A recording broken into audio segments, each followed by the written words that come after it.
É com enorme prazer que nós começamos a sessão de hoje discutindo aspectos atuais do transplante de órgãos. Acho que vai ser uma tarde muito proveitosa e eu fui instada pelo acadêmico Camargo de respeitar o tempo realmente, seriamente. Então, eu aproveito para passar imediatamente a palavra ao acadêmico José de Jesus Camargo para o início dos nossos trabalhos. Camargo, por favor.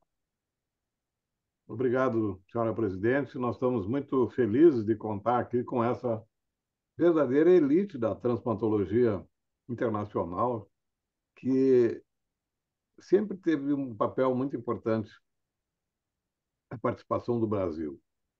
É uma alegria muito grande porque nós conseguimos a anuência de pessoas que representam realmente a essência do transplante no nosso país e prontamente aceitaram o convite e estão aqui para nos ensinar dessa ciência que tem evoluído com uma velocidade impressionante e nós precisamos acompanhar esse ritmo.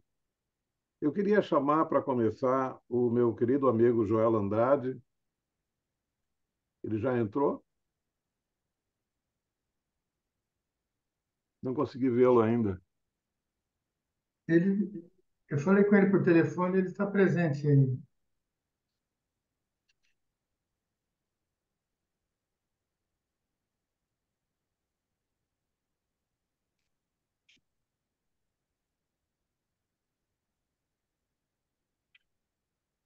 Não vejo.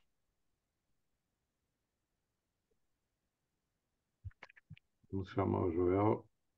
Eu estou falando com ele aqui.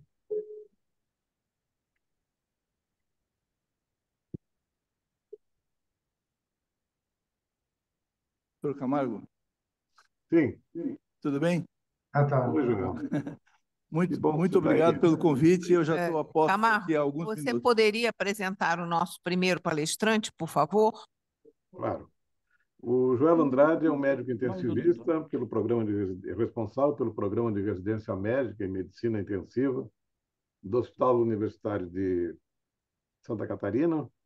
Ele é titulado pela Associação de Medicina Intensiva Brasileira, é mestre em ciência médica pela Universidade Federal de Santa Catarina, é doutor pelo Programa de Administração e Pesquisa da Universidade Federal do Rio de Janeiro e coordenador estadual do transplantes em Santa Catarina.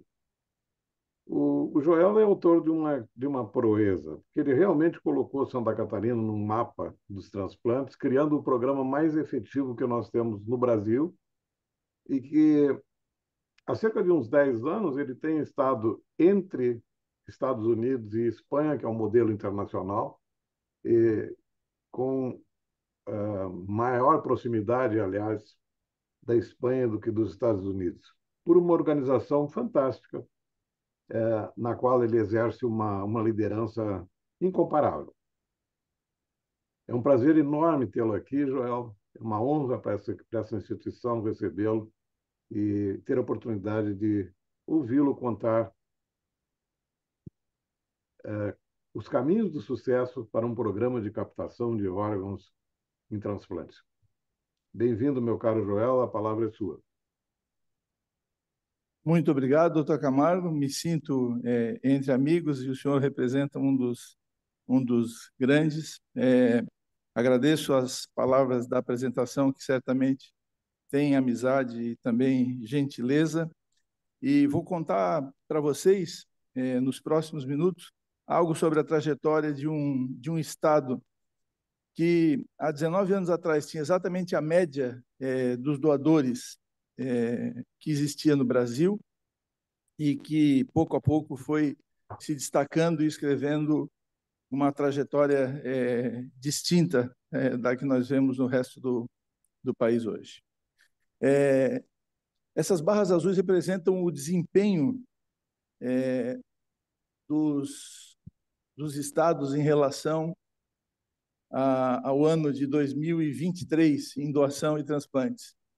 Aqui a gente tem os doadores em números absolutos e, ao lado, nós temos os doadores indexados por milhão de população, que é como se mede. Se vocês observarem essa figura, que é o doador por milhão de população, a gente vai encontrar o Paraná com 42,5 doadores por milhão de população e Santa Catarina com 42,3 por milhão de população, seguidos de Rondônia como as 3 regiões com melhor desempenho em doação. Diga-se de passagem, a parte branca, ou seja, a parte na projeção de onde estariam as barras azuis, elas representam, de um certo modo, a ineficiência desse mesmo sistema.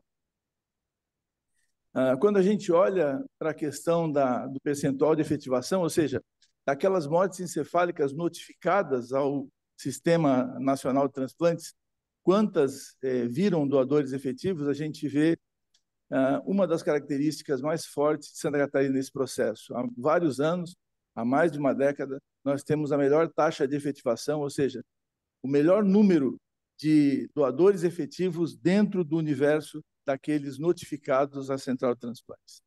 E nós vamos ver algumas dessas razões, os porquês. Uma das principais, e esse slide deixa bem claro isso, está na capacidade instalada de medicina intensiva. Se nós traçarmos um paralelo entre o número de leitos de UTI disponíveis e os doadores por milhão de população, nós vamos ver que quanto menor a capacidade instalada de terapia intensiva, menor são as possibilidades de se fazer doadores. Isso não tem nenhum paradoxo, é exatamente assim. Quanto mais eu tenho capacidade de tratar os pacientes, eles podem sobreviver ou falecer, mas em ambiente de terapia intensiva, eles sobrevivem o suficiente para que depois possam, eventualmente, no insucesso clínico, tornarem-se doadores. E é muito importante que a gente tenha esses dados em conta.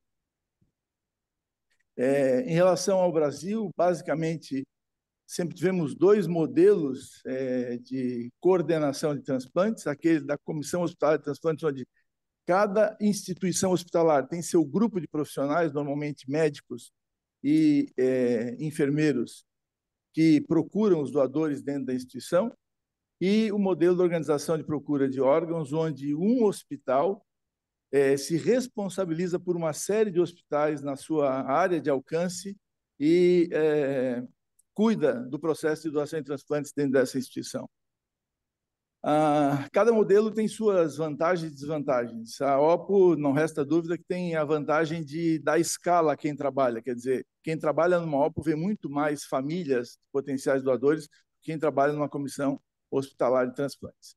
Por outro lado, os profissionais da OPO, eles não são conhecidos como autóctones, como profissionais daquela instituição hospitalar. E essa distância talvez crie alguma dificuldade em relação à doação.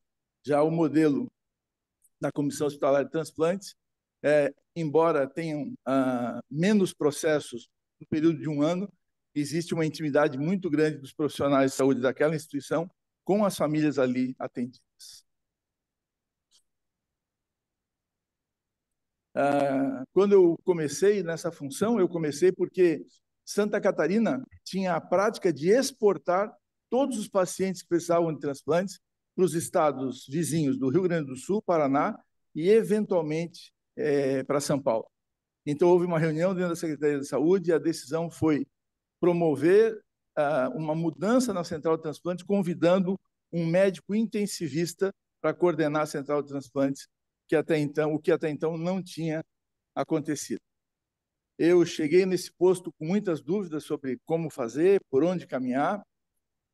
Numa primeira reunião de planejamento em que participaram pessoas ligadas a organizações não governamentais, ex-trabalhadores do Ministério da Saúde e pessoas que colaboravam com a Central de Transplantes naquele momento, nós ouvimos pela primeira vez o conceito de coordenação, ou de modelo espanhol, coordenação hospitalar de transplantes. E, nessa época, Santa Catarina tinha, como o Brasil, por volta de 6 a 7 doadores por milhão de população entre 2003 e 2004, e a Espanha, país modelo, já tinha 34 doadores por milhão de população.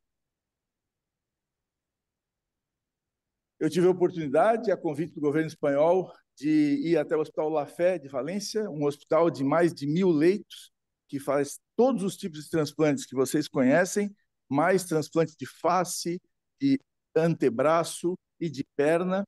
E depois de um bom tempo com eles, revendo os processos de trabalho, pois nós voltamos da Espanha com 7 recomendações.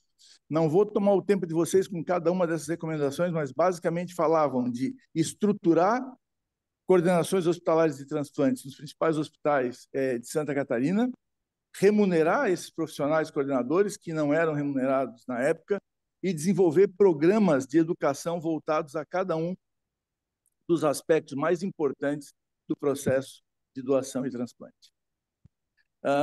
Estudamos muito, aprendemos com o modelo espanhol, especialmente aprendemos a importância da educação dos profissionais de medicina crítica, emergência e UTI, e investimos pesado em educação. Hoje o SC Transplantes tem um orçamento fixo, aprovado na Comissão Intergestora de Bipartite, e faz aproximadamente 2 cursos estaduais todos os anos, um no começo e um no fim do ano, e mais 12 cursos mistos entre comunicação e as diversas etapas do processo durante o período. Esse é um menu de cursos que nós desenvolvemos em todas as etapas do processo, como eu acabei de comentar com vocês, e treinamos nesse período mais de 7.000 profissionais nas diversas modalidades de cursos existentes. Quando eu vim ao COPEAD da UFRJ em 2016, eu estudei e revi muito do nosso sistema e fizemos essa publicação sobre os resultados já alcançados naquele período. E, basicamente, Santa Catarina, que tinha poucos centros de doação, hoje tem 69 hospitais doadores distribuídos em 33 cidades catarinenses. E tem uma rede transplantadora bastante menor, como deve ser, porque nós devemos ter muitos centros doadores e alguns centros de referência em transplante, embora a nossa capacidade instalada careça de alguma ampliação. Basicamente, o perfil do coordenador hospitalar de transplantes: médicos e enfermeiros, principalmente de áreas críticas, porque eles não vão procurar doadores, eles já estão na UTI, conhecem as famílias e já têm um contato prévio com elas durante o processo assistencial, e isso muito ajuda. E temos mais ou menos essa proporção, um pouco mais de 25% são médicos, os demais enfermeiros, alguns psicólogos e assistentes sociais. Temos uma proporção também de número de coordenadores por potencial gerador de cada hospital, até 10 mortes encefálicas ao ano, 2 membros, até 20 mortes, 4 membros, e assim sucessivamente. Um hospital tem 10 membros, com mais de 50 mortes encefálicas ao ano na sua série histórica, e basicamente trabalhamos com gestão, controle de resultados e profissionalização, que é o que eu vou apresentar para vocês. Temos um sistema informatizado de detecção de potenciais doadores, na verdade, de relatoria dessas buscas ativas que se fazem diariamente dentro dos hospitais por pacientes neurocríticos graves, com diferentes perfis para diferentes grupos de profissionais, e publicamos nesses anos todos em várias áreas. Em 2016, a diretriz de avaliação e validação do potencial doador, a manutenção do potencial doador, uma primeira publicação em 2011, que foi a primeira brasileira, e depois uma revisão em 2020 desse mesmo documento. E temos um checklist de manutenção do potencial doador, que foi basicamente responsável por baixar as perdas por parada cardíaca nos potenciais doadores de 30% para um nível de 5% a 7%, que é o atual. As paradas cardíacas no Brasil também diminuíram, mas não no nível que diminuíram em Santa Catarina, e basicamente os profissionais treinados, eles trouxeram melhoria para todo esse processo. O diagnóstico morte-cefálica é muito reforçado na questão dos cursos da educação, e o que nós notamos é que quanto mais educação a gente provê nessa área específica, mais diagnósticos são feitos e com mais segurança e menos desvios do que é o ideal da realização de um diagnóstico dessa natureza. Então, no número crescente de cursos que aparecem aqui, nós fomos tendo um número crescente de notificações e identificações de morte cefálica e diagnóstico. Então, em 44 cursos para 679 profissionais, nós conseguimos resultados progressivamente melhores. Temos um curso que é a joia de toda nosso sistema de educação, mais de 2.500 profissionais treinados em comunicação em situações críticas, um curso que ensina os profissionais a comunicarem com as famílias no momento de crise. É precioso e destaca que muitos médicos de áreas críticas de Santa Catarina fazem esse curso e as instruções são dadas tanto por médicos quanto por enfermeiros. Esse curso teve como um efeito básico, nós tínhamos em 2007 por volta de 70% de não autorização familiar, e depois de alguns anos desenvolvendo o curso, trouxemos esses índices para 25%, e nos últimos 2 anos tivemos um aumento para por volta de 30%. Mas exatamente no começo de abril, nós tivemos um curso dedicado a isso, e o mês de abril teve 17,5% de não autorização, quando a média nacional é entre 40% e 50%. E fazemos auditoria contínua das mortes encefálicas. Todas as mortes encefálicas nos 18 principais hospitais do sistema, elas são auditadas e analisadas no sentido de buscar eventuais mortes encefálicas não notificadas à central de transplantes, que seriam basicamente os escapes.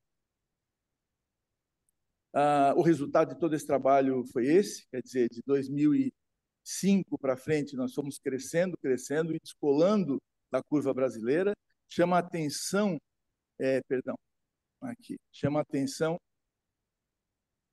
que a partir de 2017, nós atingimos mais de 40 doadores por milhão de população, uma taxa que é das melhores do mundo, e mantivemos esse resultado.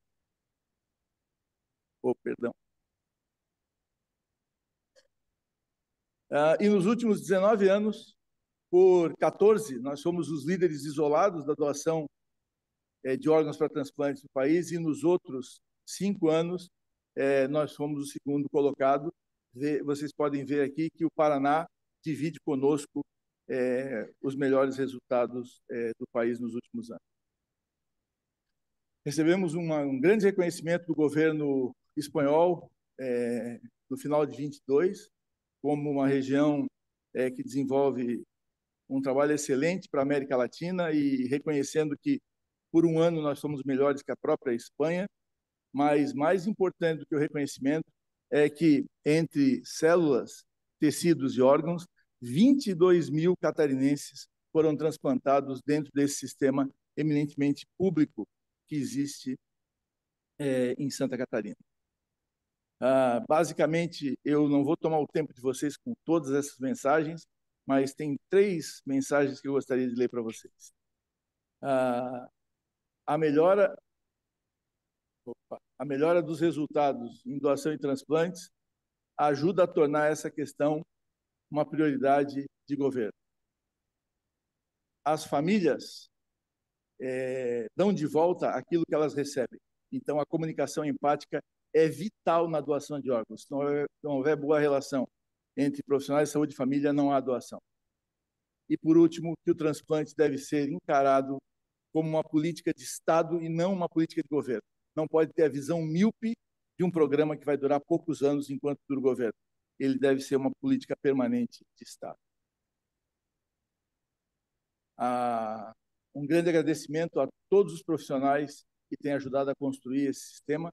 Ontem mesmo foi publicado no Intensive Care Medicine um paper sobre essa questão da adaptação do modelo espanhol, e nós devemos muito aos profissionais que constroem esse sistema no dia a dia.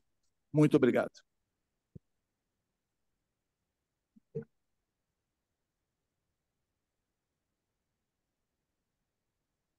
Parabéns, meu caro Joel. Realmente é um trabalho primoroso e que envolveu um grande fôlego e persistência durante esses anos todos. Não por acaso isso tudo aconteceu em Santa Catarina e continua encantando o mundo.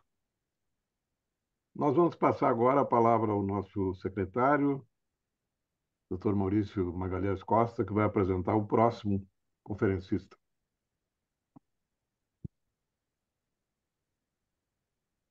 Bom, boa tarde a todos, presidente eleito, querido acadêmico Silvano Raia, que grande honra tê-lo aqui presente. Seguindo o nosso programa, nós teremos agora o professor João Seda, que vai falar sobre transplante de fígado com doadores vivos. O professor João Seda é cirurgião do grupo de transplante do Hospital Sírio-Libanês de São Paulo, é o responsável técnico pelo transplante intestinal do Hospital Sírio-Libanês, é professor adjunto da disciplina de cirurgia pediátrica da Escola Paulista de Medicina, Unifesp. Professor João Seda, a palavra é sua. Muito obrigado. Um grande prazer estar novamente nesta casa para apresentar a nossa experiência. Prazer.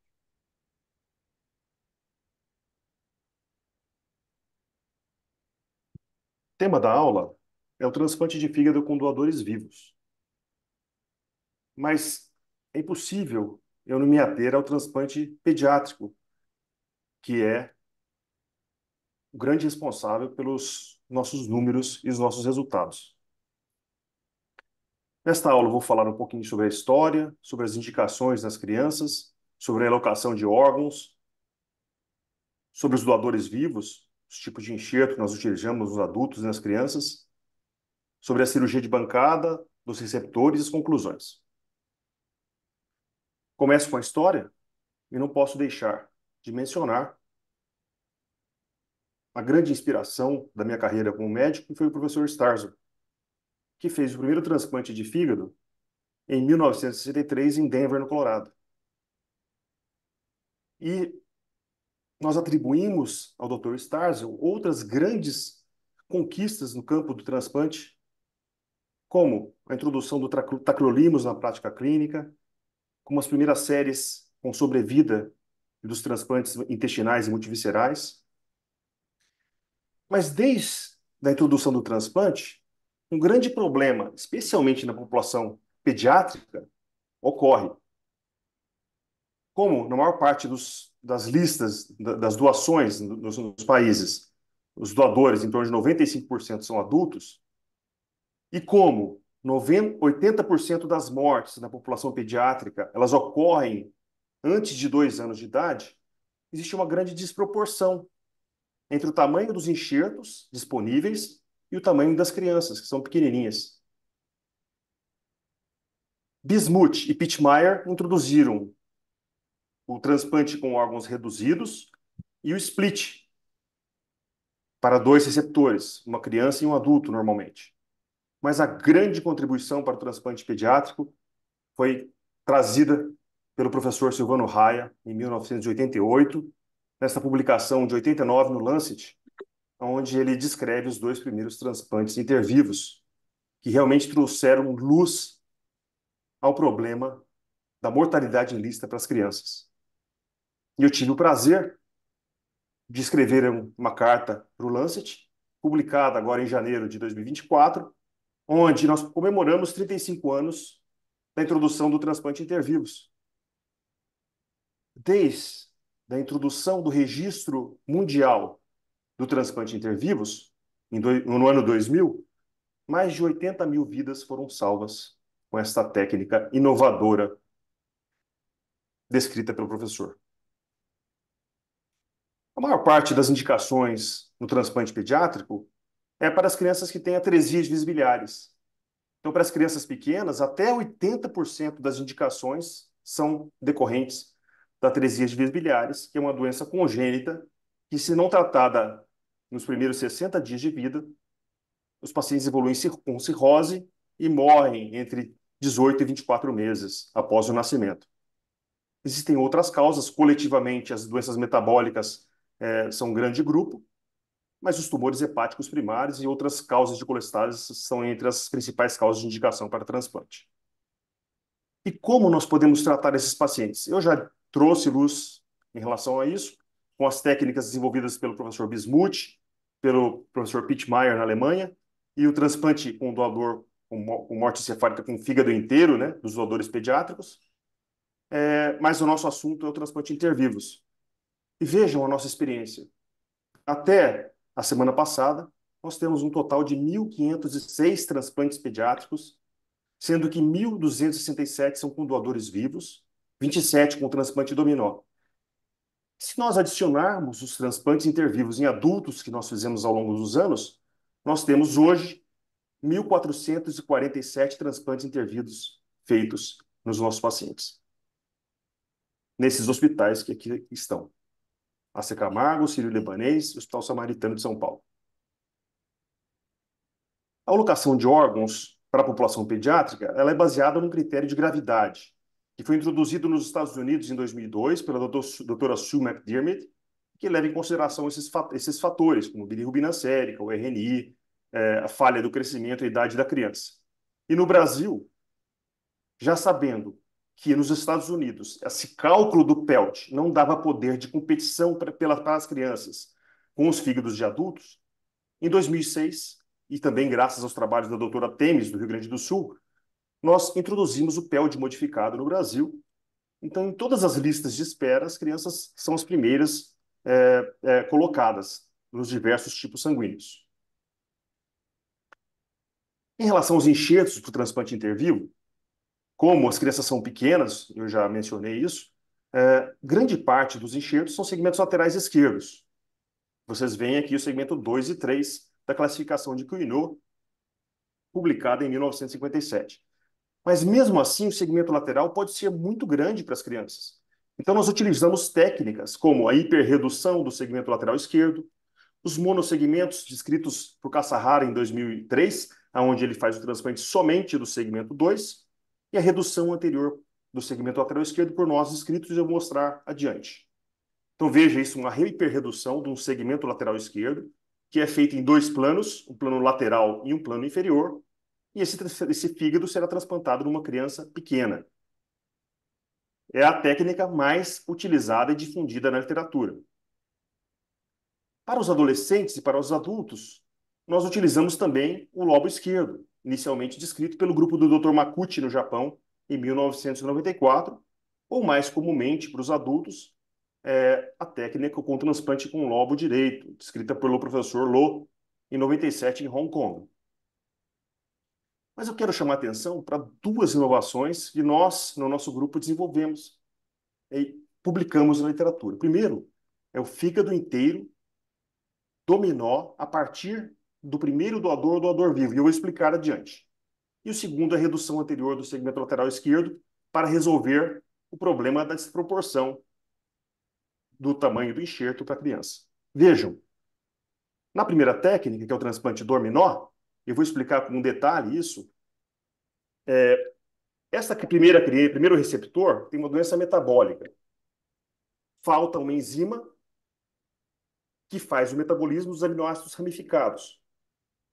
Nós, pessoas rígidas, produzimos essa enzima em vários lugares, sítios no corpo. Nos rins, no cérebro, no fígado e nos músculos. Portanto, a partir de um doador, um aminoacidograma normal, que pode ser inclusive um doador relacionado, fazemos um transplante de segmento lateral esquerdo no primeiro receptor. Esse paciente passa a produzir essa enzima e não vai mais a ter crises metabólicas, que levam a distúrbios neurológicos. Este fígado anatomicamente normal, que nós tiramos do primeiro receptor, é transplantado num segundo receptor com cirrose. E essa criança produz a enzima em outros sítios, mas o fígado é normal. Nós fomos o primeiro grupo a publicar isso em 2014, Existem várias publicações dos nossos grupos, inclusive, em 2019, a maior série mundial com essa técnica. Hoje, naquele momento, nós tínhamos 11 casos, hoje nós temos 34 casos feitos.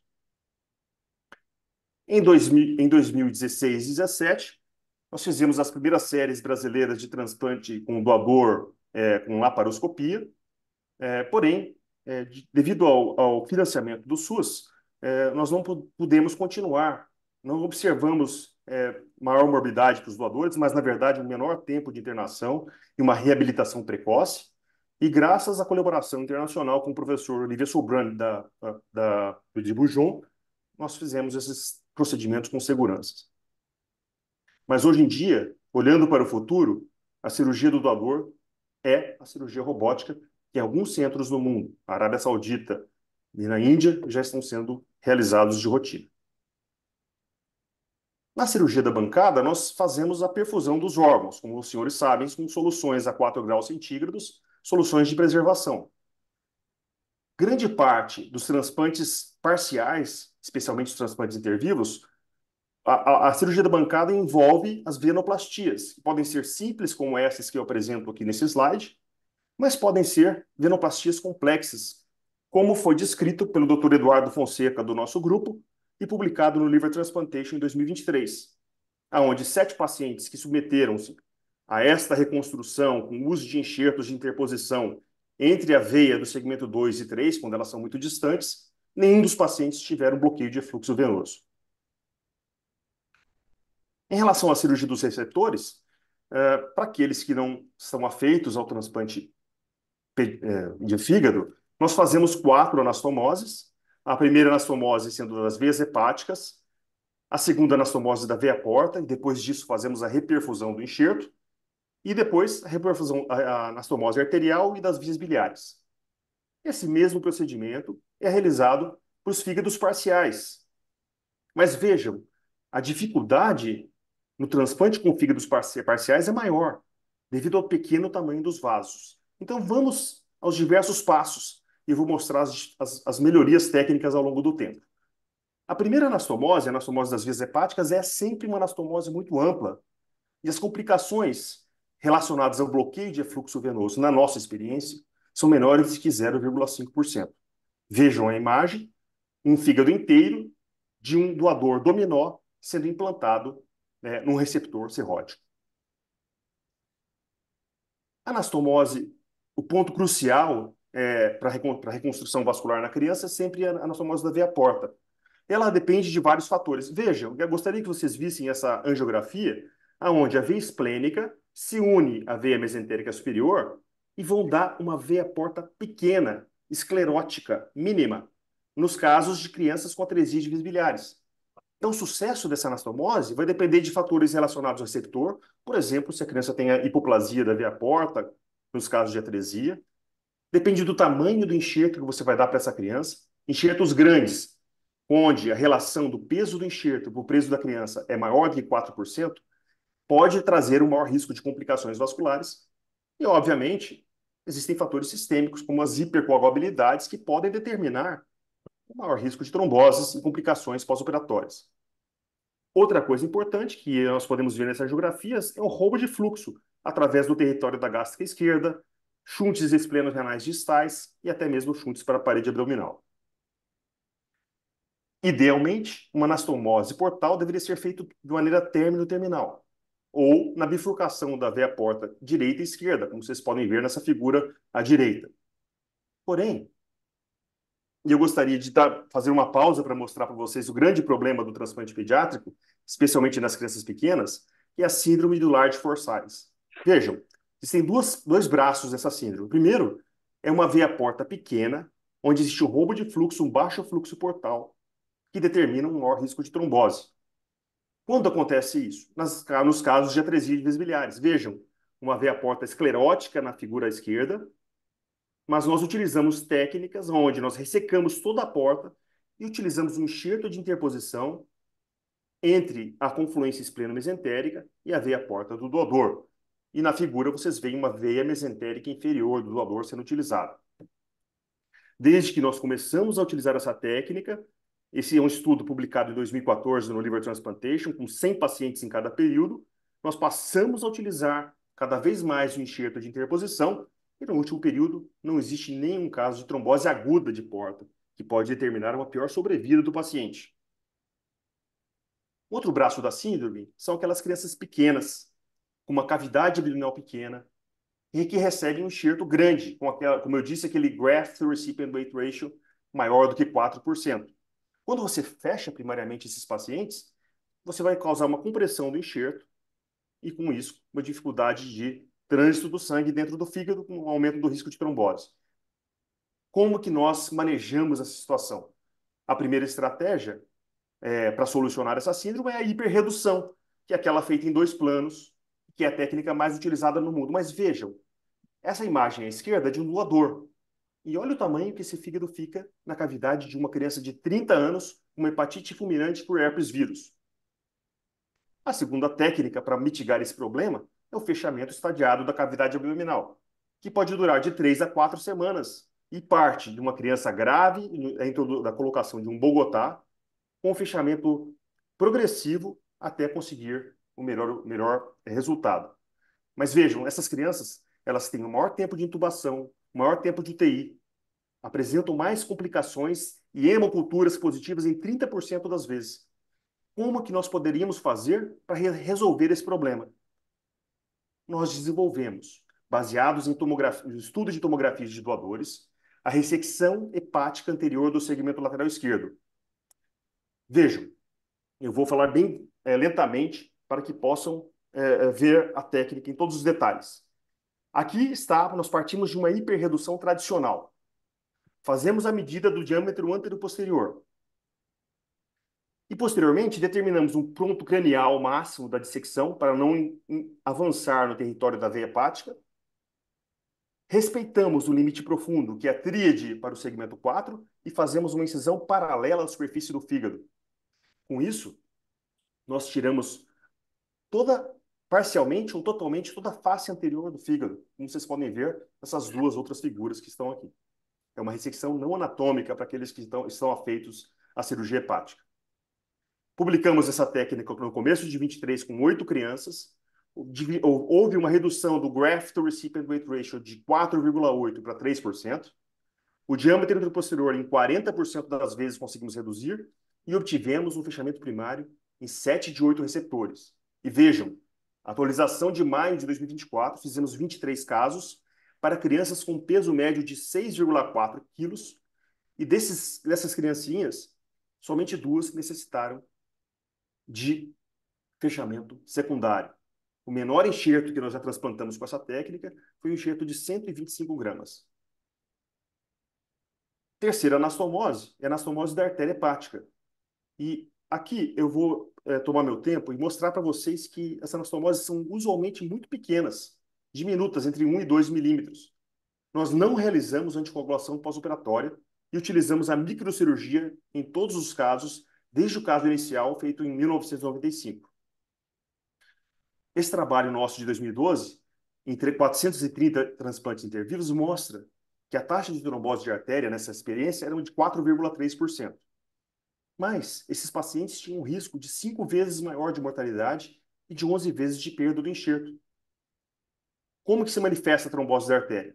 Maior parte das vezes, para os fígados de transplante intervivos, nós temos bilomas e necrose hepática. Raramente, esses pacientes desenvolvem falência hepática aguda, como nos casos de transplante com doadores com morte cefálica. Mas vejam, esse estudo nos mostrou o caminho a seguir. Um estudo publicado em 2008 pelo nosso grupo mostrou que até 40% das vezes, 2 ou 3 artérias irrigavam o segmento lateral esquerdo, que foi o mais utilizado. Portanto, aqueles primeiros 400 pacientes do trabalho anterior, a partir desse ponto, nós passamos a empregar a anastomose arterial dupla largamente. E observem que houve uma redução importante das taxas de trombose de porta. Esse procedimento, ele estende a cirurgia em 30 minutos, mas vejam que nos traz uma grande segurança de saber que esse paciente não irá desenvolver trombose de artéria hepática. Esse foi o trabalho da minha tese de livre docência de 2016, publicado no Transplantation. Então, quando nós olhamos toda a maior parte da nossa casuística, né, no trabalho de 2020, naquela época nós tínhamos 975 transplantes intervivos em crianças, nós comparamos dois períodos, de 2000 a 2009, com 331 pacientes, de 2010 a 2019, com 615 pacientes. E vejam, nós passamos a fazer a hiperredução, isso não é redução anterior, é somente a hiperredução em 4% das vezes, fechamento secundário em 7% das vezes, enxerto para colocar na via-porta, para reconstrução da via-porta, e anastomose arterial dupla, todos significativamente um aumento do emprego dessas técnicas. E observem que a trombose precoce de porta cai de 5,7% na década anterior para 1%. A trombose de artéria hepática de 4,5% para 1,1%. E as taxas de retransplante de 6% para 2,1%. Porém, as taxas de trombose crônica de porta não se alteraram. E com isso, as taxas de sobrevida da década anterior, que é de 90% em um ano, passam de 90% para 95%, e hoje as taxas são ainda melhores. Tanto taxas de sobrevida de pacientes, como taxas de sobrevida de enxertos. Esse é um trabalho mais recente de janeiro de 2024, que mostra os resultados com os diversos tipos de enxerto utilizados. E observamos que os enxertos com doadores vivos, com doadores com fígado inteiro, nós temos melhores sobrevidas do que comparado com os fígados parciais, que são tecnicamente mais difíceis, numa casuística de 918 transplantes feitos em 12 anos. Então, contribuímos com muitas inovações dentro da nossa área, anastomose dupla, que veio resolver um problema nosso, as venoplastias complexas, os doadores por videolaparoscopia, a ressecção anterior do segmento lateral esquerdo e o transplante de fígado com dominó, a partir do primeiro doador vivo. Mas eu gostaria de mostrar algumas outras contribuições, que não vai dar tempo de mostrar para vocês, mas principalmente aquelas relacionadas às recanalizações das tromboses crônicas de veia porta, que culminaram com o trabalho da doutora Aline e do nosso grupo, publicado e capa do Pediatric Transplantation, de recanalização de trombose crônica de veia porta com a via exclusivamente transesplênica. Primeira descrição do TIPS para trombose extensa de veia porta em criança, feita pelo doutor André Assis, que foi editorial no Pediatric Transplantation de 2023, agora em dezembro. E outras contribuições, entre elas a introdução do maior centro de reabilitação intestinal do SUS do país. Quero concluir e quero dizer o seguinte, que apesar de eu não ter mostrado os dados, eu quero deixar essa informação. O tempo entre o preparo e o transplante das crianças, ele deve ser agilizado, porque elas têm uma pequena janela ideal para serem transplantadas, especialmente no nosso país, que eles chegam um pouquinho mais tardiamente para o centro de transplante. Existem dificuldades específicas do transplante pediátrico, especialmente nas crianças de baixo peso, e a gente tem que respeitar e utilizar todas as técnicas disponíveis para obter resultados entre 95% e 100% de sobrevida em um ano pós-transplante. Esse é o nosso objetivo, comparável às melhores séries mundiais. A gente contribuiu com a melhoria de vários indicadores no transplante pediátrico, eu só mostrei a parte vascular aqui, mas a gente utiliza todas essas técnicas para reduzir o tempo de espera em lista, para reduzir a mortalidade em lista e para obter os melhores resultados em longo prazo. A gente continua procurando soluções, já temos o caminho a seguir para resolver o problema da trombose crônica de veia porta e estamos investigando técnicas para redução das complicações biliares que trazem um aumento da morbidade no pós-operatório. Muito obrigado por mais essa oportunidade de apresentar para essa nobre casa.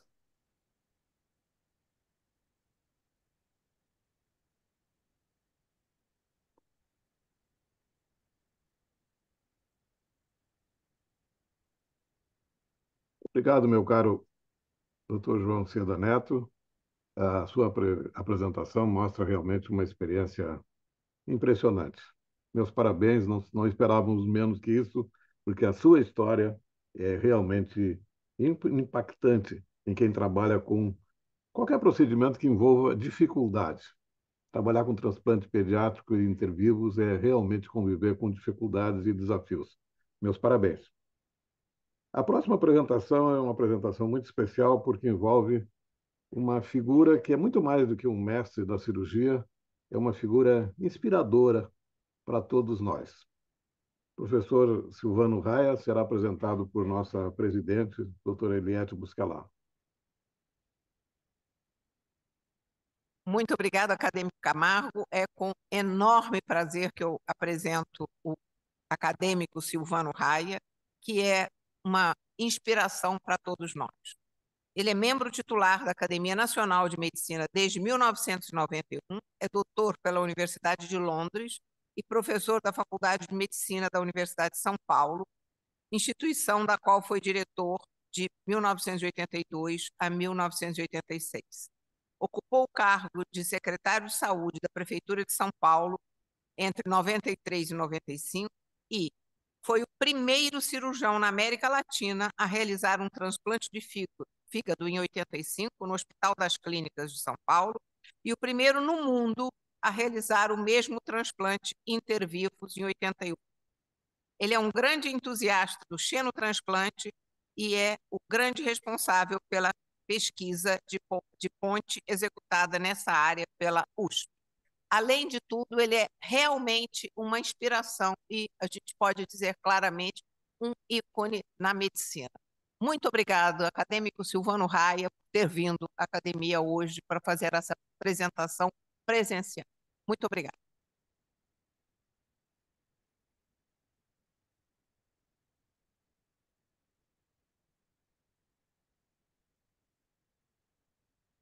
Ir à academia, ainda que o deslocamento de São Paulo já foi mais fácil. Mas estou muito contente de estar aqui e eu queria agradecer tanto a presidente Eliette Buscalat quanto o coordenador desse simpósio o convite para falar hoje sobre aspectos éticos do transplante. A primeira palavra, meu caro Camargo, é de solidariedade aos colegas do Rio Grande do Sul por esse momento difícil que eles estão atravessando. É muito sincero, Camargo. O transplante de órgãos representa o maior progresso da história da cirurgia. Apenas de 2000 a 2020, foram realizados mais de 2 milhões de transplantes. Se nós considerarmos que são indicados apenas quando não existe outra alternativa para evitar o óbito em período curto, foram 2 milhões de vidas salvas. Do ponto de vista ético, 4 momentos do transplante de órgãos devem ser codificados, alguns inéditos na história da cirurgia. O uso de órgãos de doadores falecidos, o uso de órgãos de doadores vivos, a obediência à cronologia das listas únicas, o comércio de órgãos e o início da aplicação de novos métodos. Esses são os aspectos éticos que nós vamos. Ainda que ocorram eventuais desvios, não se discutem os aspectos éticos tanto da obediência às listas de espera, quanto à proibição do comércio de órgãos. Vale citar que algum comentário esporádico defende o comércio alegando autonomia. Mas é um assunto que já foi exaustivo e eu acho que nem merece discussão. O que merece atenção é a ética do uso de órgãos de doadores falecidos, de doadores vivos e de animais de outras espécies. Para analisar a base ética dessas 3 variáveis, devemos considerar os vários momentos da evolução do transplante de órgãos, baseando-nos sempre nos princípios que regem o comportamento humano, enunciado no século passado por Max Weber. Separou a ética da convicção, baseada em princípios rígidos e imutáveis, da ética da responsabilidade, baseada em princípios mutáveis, uma vez que julga os atos pelos efeitos que determinam. Desde logo, devemos salientar que o transplante de órgãos evoluiu sempre baseado no princípio da ética da responsabilidade. Se não, vejamos. O primeiro transplante é relatado como um milagre. Refere-se que em 1275, São Cosme e Damião transplantaram a perna de um soldado mouro recém-falecido em combate em um oficial branco do exército espanhol, ferido na mesma batalha. Notem que foi o primeiro transplante com doador falecido. Obrigado. No começo do século passado, numa das penitenciárias de Paris, havia um espaço ao lado da sala de execução. A execução, à época, era por guilhotina. Nessa sala, ao lado, alguns médicos da equipe e um professor que não vale citar, apressadamente transportavam o cadáver para esse espaço e retiravam os rins.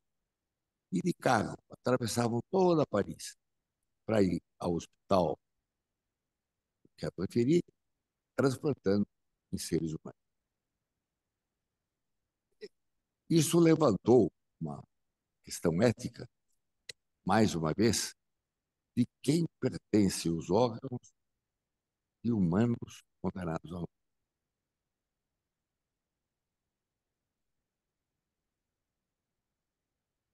Com o progresso da cirurgia, eu acho que eu não estou tocando os meus slides. Eu sou de outra geração. Esse é o São Damião.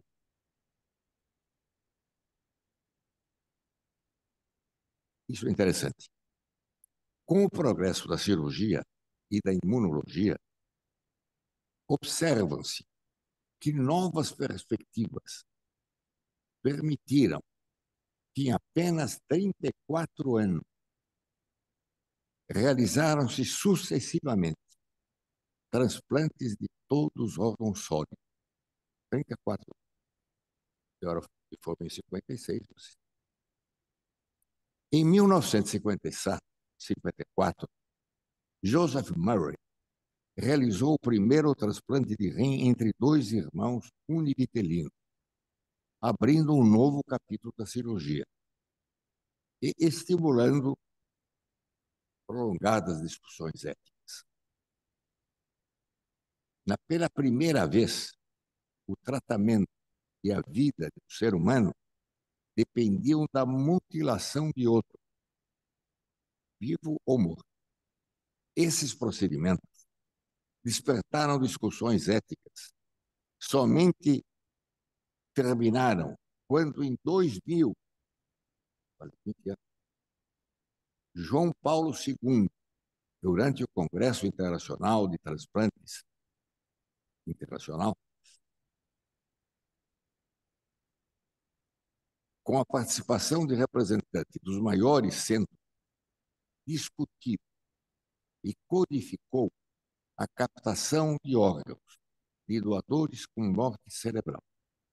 É a primeira vez que a Igreja Católica admitiu o ser humano com eletrocardiograma, eletroencefalograma negativo, sendo aquela ritual que conhecem, era considerado um ser humano morto, ou seja, católica, a alma já não está. Pontificou que órgãos humanos podem ser transplantados de doadores falecidos, desde que, com sua autorização antes da morte ou da família após dela. Restava discutir a ética da doação do transplante intervivos, inicialmente apenas de rim. Que há muito se sabia, porém, que em humanos apenas um rim é suficiente para executar a função renal. Entretanto,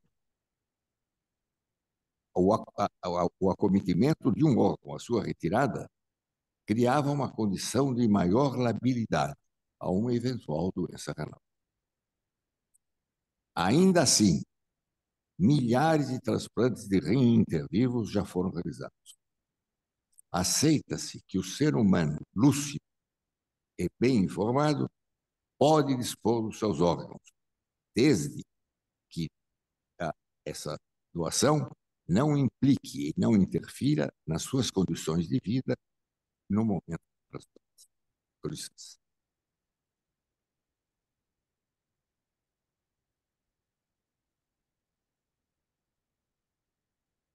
Nesse sentido, vale salientar uma recente legislação. Alguém mudou para mim, vocês estão mudando? Ótimo. Nesse sentido, vale salientar uma recente legislação dos Estados Unidos que autoriza um tipo inédito de doação de rim. Permite que doadores vivos doem um rim a portadores de doenças que no futuro podem vir a evoluir para uma condição que exige um transplante de rim. Assim, um parente ou não de um eventual futuro candidato a transplante pode doar um dos seus rins ao primeiro candidato da lista que provavelmente nem conhece.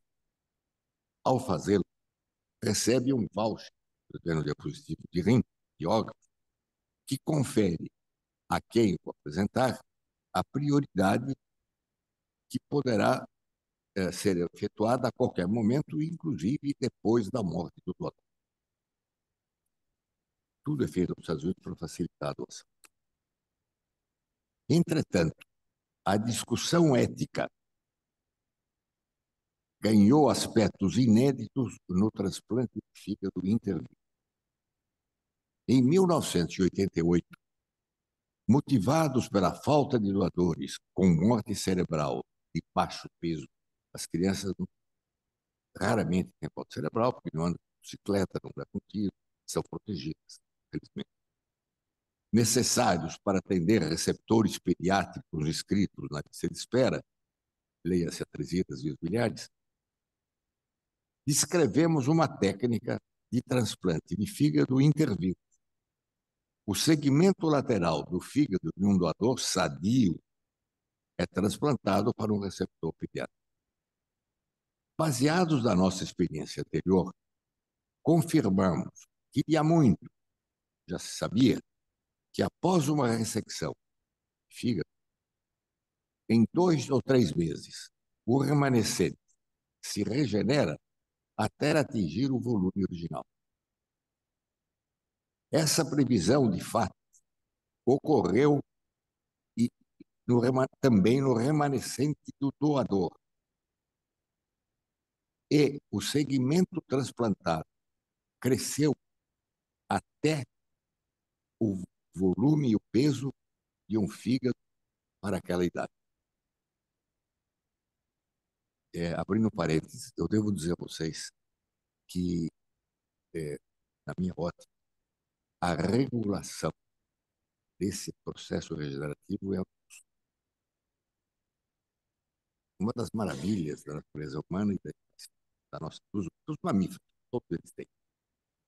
O que se sabe é que a veia pancreática leva para o fígado fatores hepatotróficos. E eles mantêm o volume e a mitose das células do rim. Quando retira-se uma parte do fígado, o equilíbrio entre a quantidade de hormônio e o número de células se altera. E ele só cessa quando esse equilíbrio novamente se faz. Isso já era conhecido pelos gregos, Prometeu, que vocês conhecem, etc.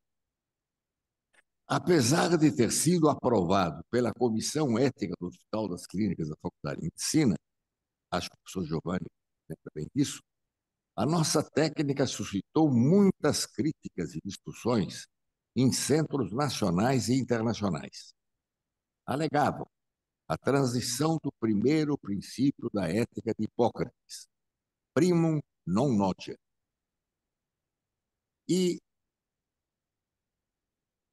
eu diria, é evidente que para uma doadora, um doador sadio, se não for sadio, não pode ser doador, a retirada de um fragmento de fígado, pequeno que seja, representa uma agressão que não é benéfica a ele, primo non nocere.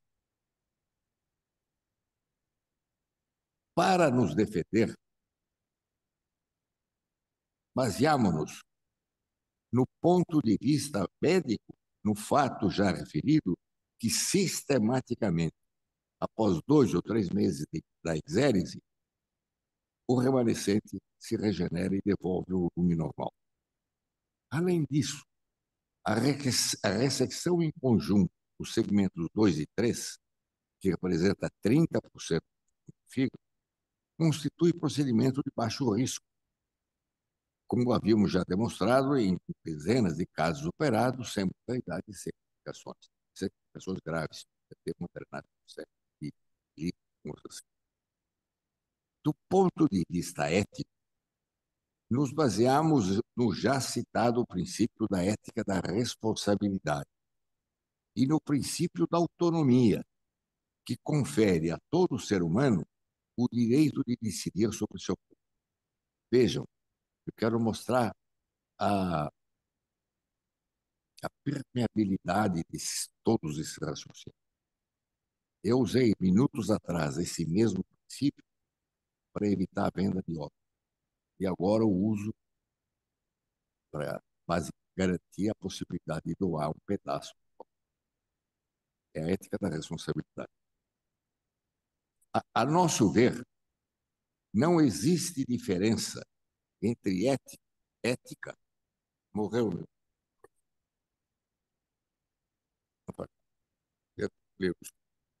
Agora, a nosso ver, não existe diferença ética entre doação de um rim, milhares de vezes já realizada, e a doação de um fragmento de fígado, ressaltando-se que o rim não se regenera. Em 1991, depois de 3 anos do primeiro caso pediátrico, o professor Koichi Tanaka, de Kyoto, da Universidade de Kyoto, nos telefonou sobre a possibilidade de realizar a mesma técnica em adultos, já que no Japão e em muitos países do Oriente, a religião shintoísta e muçulmana proíbem que se toque o cadáver, mas retirar uma parte do corpo, faz parte. Todos conhecem a história, a dogma da religião, o céu, recompensas, etc. Comentei com o professor Tanaka que não a tínhamos aplicado em adultos, uma vez que seria necessário retirar do doador entre 50% e 60% do fígado. Cirurgia de risco seguramente maior. Apesar disso, o professor Tanaka realizou a técnica, sendo seguido por muitos cirurgiões orientais e mais tarde por todos os centros científicos. Em decorrência das grandes casuísticas, a nossa técnica hoje é usada rotineiramente. A nova técnica teve grande aceitação em todos os centros. Apenas de 2000 a 2022, o Global Registry acusa 86 mil, são 6 mil depois da pesquisa do centro, 86 mil transplantes de fígado interno. Deve-se salientar que, sendo o transplante de fígado indicado apenas, não existe alternativa ao óleo, 86 milhões foram salvos. Isso, enfim, eu vou comentar como um estímulo para acreditar na Copa de Deus. Uma análise abrangente de todos esses fatos mostra que o progresso dos transplantes ocorreu e ocorrerá sempre baseado nos princípios da ética da responsabilidade, enunciada por Weber, e que este se modifica com o tempo, tornando-se cada vez mais tolerante. Não sei se é o futuro, mas é isso que a observação, essa dedução pode ser. Olhando para o futuro, percebemos que para todos os órgãos desenha-se um cenário semelhante ao que justificou o transplante de fígado intervino, ou seja, a falta de doadores em 2023, apenas no Brasil, registrou 8 inscritos por dia inscritos na lista. Brasil. Compreende-se assim a procura de órgãos adicionais para atender essa demanda reprimida. Entre as tentativas, destaca-se o xenotransplante, que pretende transplantar órgãos de animais em humanos. Esse novo método estimulou a discussão ética de quais resultados experimentais prévios são necessários e em que pacientes iniciar sua aplicação. É de todos conhecida a polêmica em 1984, resultando de um transplante com autorização dos pais de um coração babuíno de uma filha recém-nascida. Passou a história como o caso Baby Faye, muito comentado. A menina faleceu 20 dias após o transplante. Desde então, os Estados Unidos, a FDA, condicionou o uso clínico de novos métodos a uma série de requisitos, entre os quais a sobrevida de pelo menos um ano de matas não humanas metidas a esse. Por outro lado, define-se um dilema ao escolher os primeiros candidatos. Indicar o novo método para pacientes em mau estado clínico, sem nenhuma alternativa terapêutica, ou em pacientes em melhor estado clínico e, portanto, mais aptos a receber. Os resultados dos primeiros xenotransplantes clínicos, nesse momento, realizados devem ser interpretados em base das dificuldades. O receptor do primeiro xenotransplante do coração estava há 3 meses em eco, e o segundo xenotransplante de rim foi realizado numa paciente com insuficiência cardíaca e outras afecções.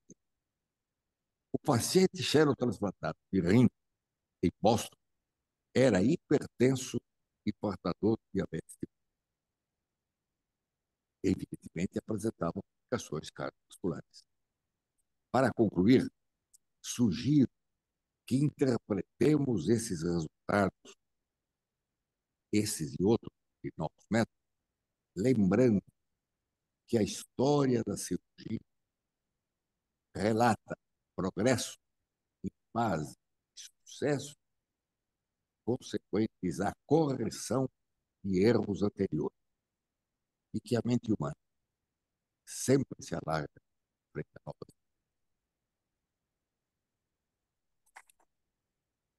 Obrigado, professor. Obrigado pela apresentação. Obrigado pelo modelo profissional, pela busca contínua pelo novo e pelas inúmeras lições de determinação e coragem. Ouvi-lo sempre é uma experiência inspiradora e estimulante. Muito obrigado, professor. Agora teremos a oportunidade de ouvir 3 comentaristas sobre os tópicos que foram discutidos, iniciando pelo professor José Medina, que é titular da Nefrologia da Universidade Federal de São Paulo. Ele é diretor do Hospital do Rim, membro titular da Academia Nacional de Medicina, cadeira número 50, e é o símbolo do transplante renal no mundo, dirigindo o serviço que mais transplanta esse órgão por ano. Eu acho que nada reflete melhor o esforço e a determinação do Medina do que esse relato de que, em anos de pandemia, quando todos se retraíram, ele fez 20% mais transplantes do que fazia em tempos normais. Medina é realmente um dínamo e nós festejamos muito tê-lo perto na nossa Academia Nacional de Medicina. A palavra é sua, meu caro Medina. Muito obrigado, professor Camargo. Obrigado, professor Eliette, presidente. Obrigado, professor Maurício. E eu vou fazer um comentário bem curto, bem pragmático. Vou juntar primeiro a apresentação do Joel com a apresentação do professor Silvano. E o Dr. Joel, ele mostra um desempenho consistente com a captação de órgãos do estado de Santa Catarina, com mais de 40 doadores por milhão de habitantes. É semelhante àquilo que obtém no país que tem a referência como o maior centro de captação de órgãos do mundo, que é a Espanha. E se nós quisermos dobrar o número de transplantes que fazemos no Brasil, é só seguir o modelo de Santa Catarina. Então, Paraná já seguiu esse modelo, Rondônia seguiu esse modelo, Ceará seguiu esse modelo, Pernambuco seguiu esse modelo. Se todos os outros estados conseguirem seguir o mesmo modelo, nós dobramos o número de transplantes no Brasil e reduzimos bastante a necessidade na fila. A necessidade de transplantes para atender aqueles pacientes que vão à fila. E juntando o comentário dele, juntando a apresentação dele com a apresentação do professor Silvano Raia, o professor Silvano mostrou que a ética do transplante está muito baseada na prudência. Então, se nós conseguimos fazer 40 doadores por milhão de habitantes em Santa Catarina, que é o mesmo que acontece na Espanha, nós não precisamos ficar trabalhando para mudar a legislação, nós devemos continuar com a legislação do consentimento requerido. Quando tiver um doador, a família autoriza a doação. O Brasil tem, na cultura brasileira, a população aceita bastante, aceita bem o diagnóstico de morte encefálica. Em Santa Catarina, a recusa familiar é muito baixa. Nem aqui em São Paulo nós não conseguimos reproduzir ainda, nós fazemos metade do que Santa Catarina faz. Então, nós devemos continuar trabalhando com prudência, não precisamos mudar a legislação, tampouco precisamos flexibilizar o uso de pacientes com diagnóstico após morte, sem o diagnóstico de morte encefálica por transplante de órgãos sólidos. Esses dois comentários, eles mostram que no Brasil nós temos uma legislação, uma organização logística muito adequada e nós vamos conseguir dobrar o número de transplantes se nós conseguirmos replicar ou melhorar a eficiência do programa de captação de órgãos no Brasil todo. Em relação à aula do professor João Seda, eu conheço bem o João Seda, ele é um cirurgião pioneiro, que trabalha com o SUS, ele é inovador, e ele, evidentemente que o Dr. Cláudio Lacerda pode comentar muito melhor do que eu a apresentação dele. Muito obrigado mais uma vez, professor Eliette, professor Camargo, professor Maurício. Parabéns, professor Silvano. Parabéns, Joel. E pelas apresentações aí.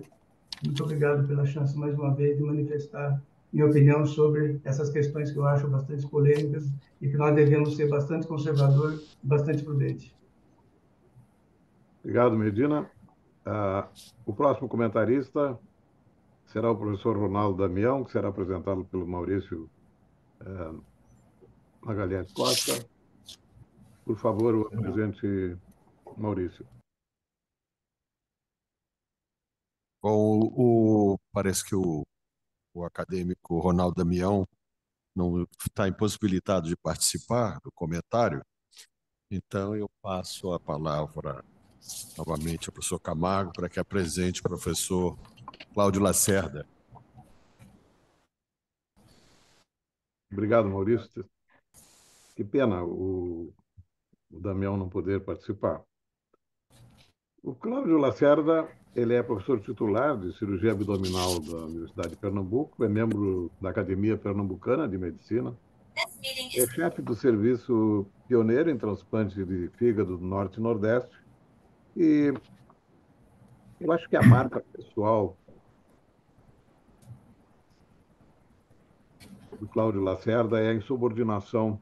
A insubordinação a essas dificuldades que os fracos atribuem ao destino. Essa capacidade de realizar quase 2.000 transplantes de fígado no Nordeste brasileiro. Isso dá uma ideia da sua determinação.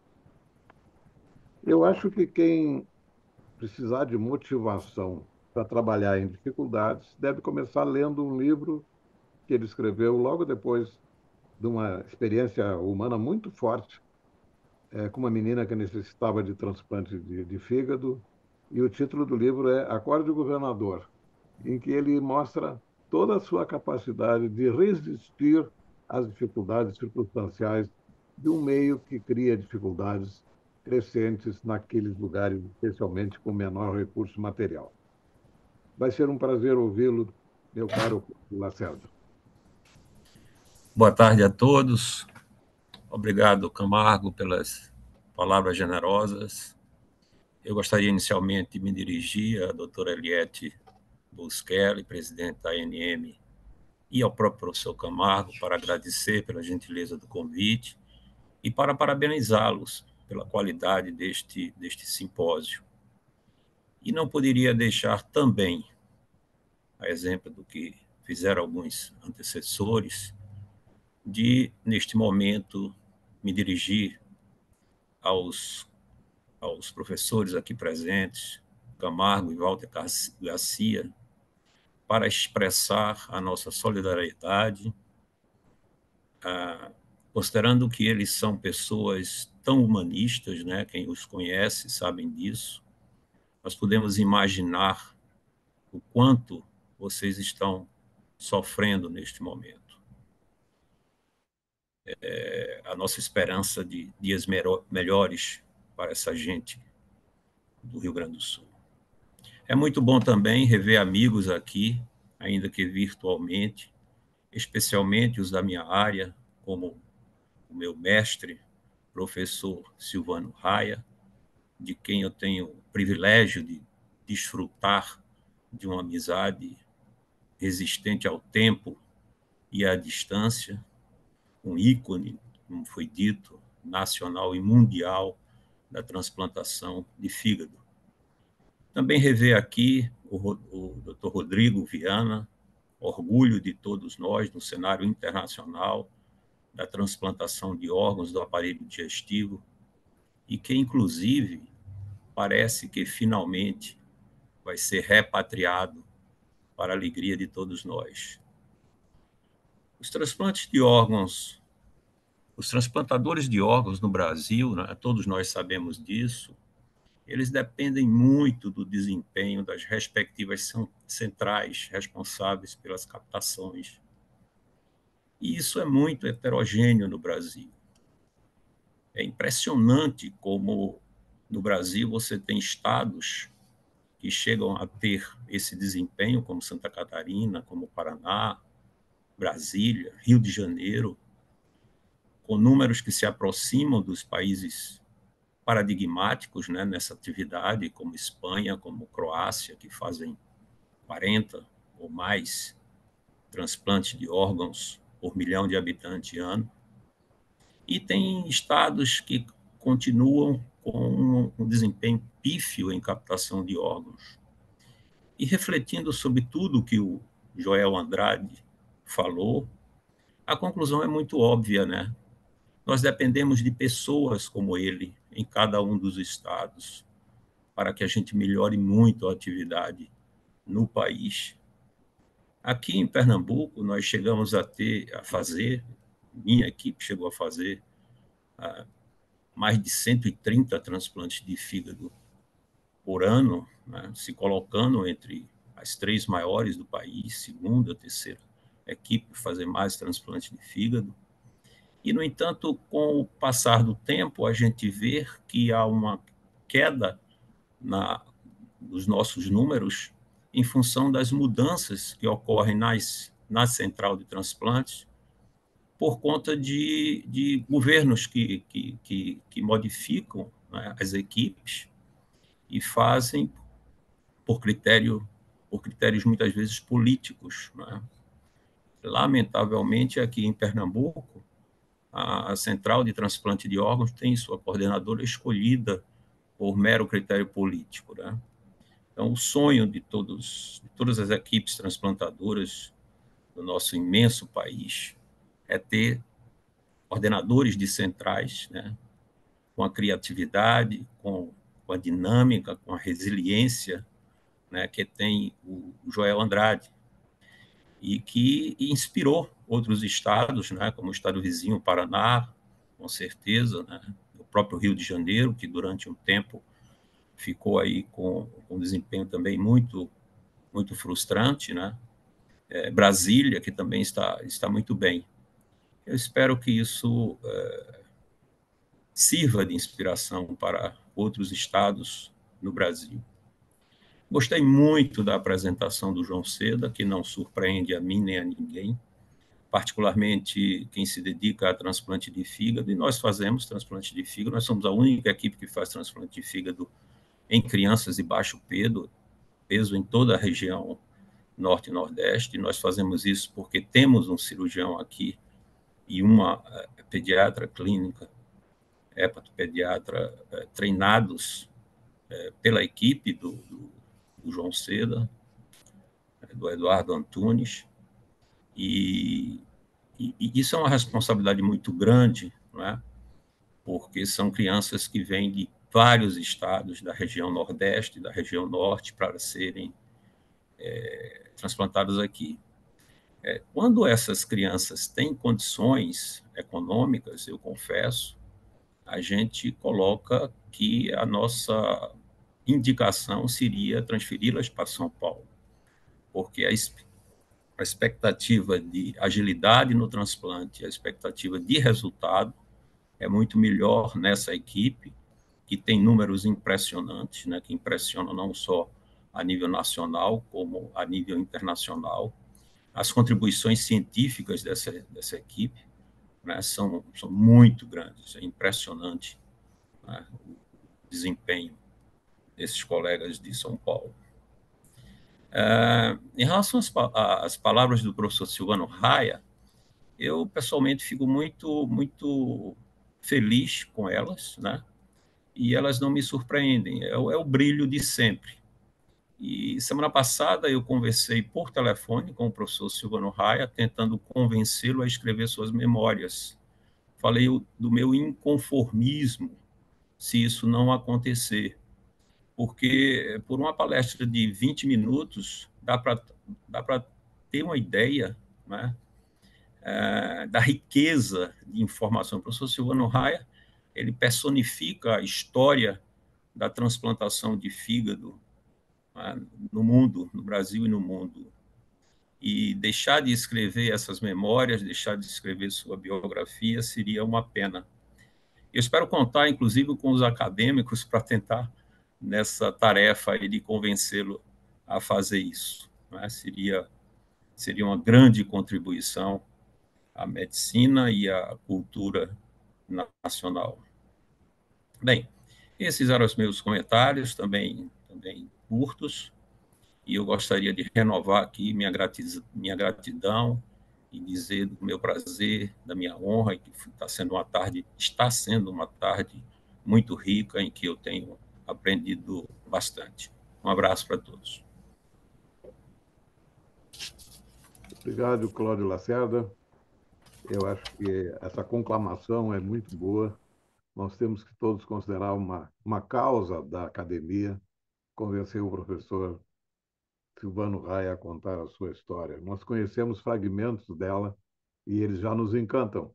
Imagina a história toda contada por ele próprio. Nós temos 5 minutos, senhora presidente, e eu acho que podemos colocar a palavra à disposição da bancada acadêmica para eventuais outros comentários. Perfeito, acadêmico Camargo. Eu gostaria de saber se algum acadêmico gostaria de fazer algum comentário, por favor.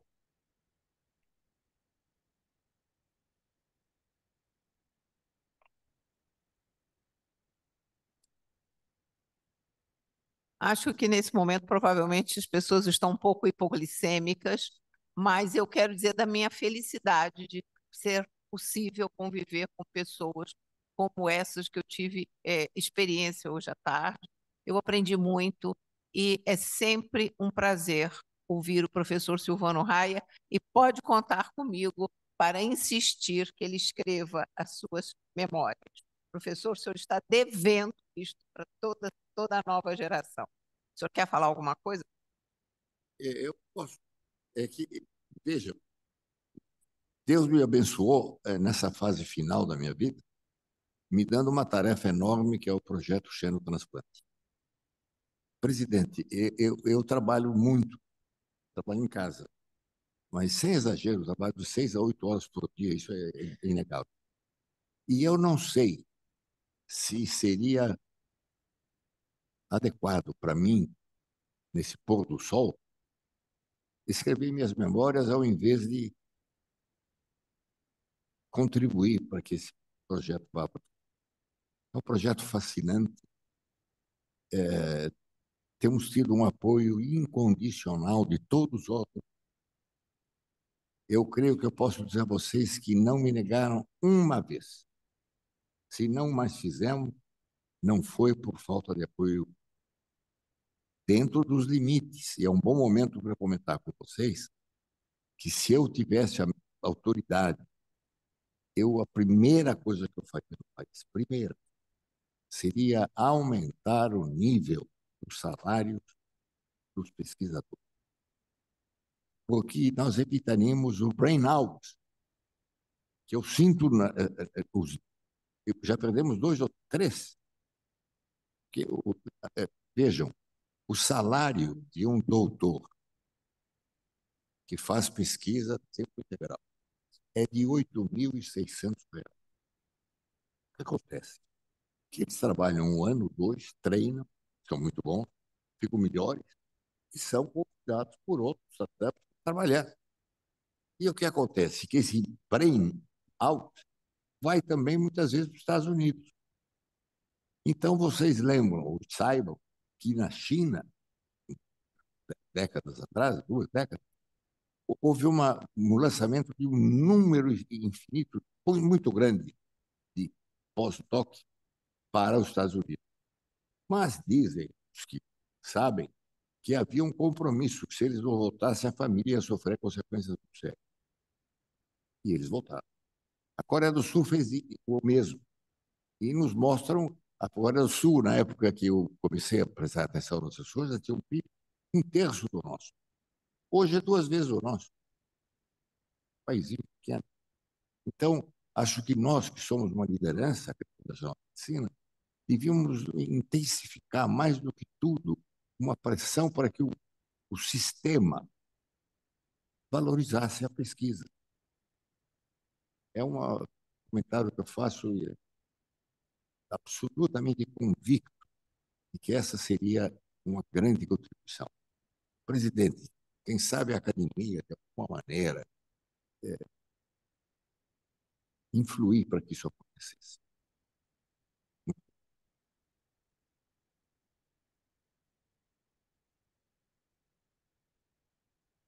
Acadêmico Jorge Calil.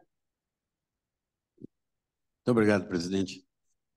Eu só queria comentar, neste momento, a importância que teve quando, há quase 40 anos atrás, nós criamos a Associação Brasileira de Transplante de Órgãos.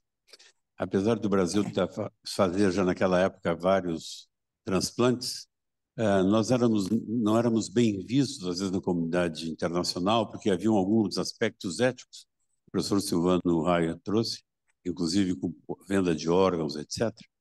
E essa sociedade civil, que foi criada por médicos, trabalhou muito para criar as condições e para criar as regras de obtenção de órgãos, distribuição de órgãos, e deu uma pressão muito grande para que o governo, né, se mobilizasse. E nós, hoje em dia, somos um dos países que mais transplantam no mundo, com muita ética e com uma organização muito forte, com a lista única, com o SUS e com a possibilidade real de transplantar as pessoas, coisa que nós estamos tentando melhorar, melhorando a captação e também, quem sabe, no futuro puxando transplante. Obrigado. Obrigada, acadêmico Calil. Então, se ninguém mais quiser fazer comentário, eu convido a todos para o nosso chá acadêmico. Muito obrigada.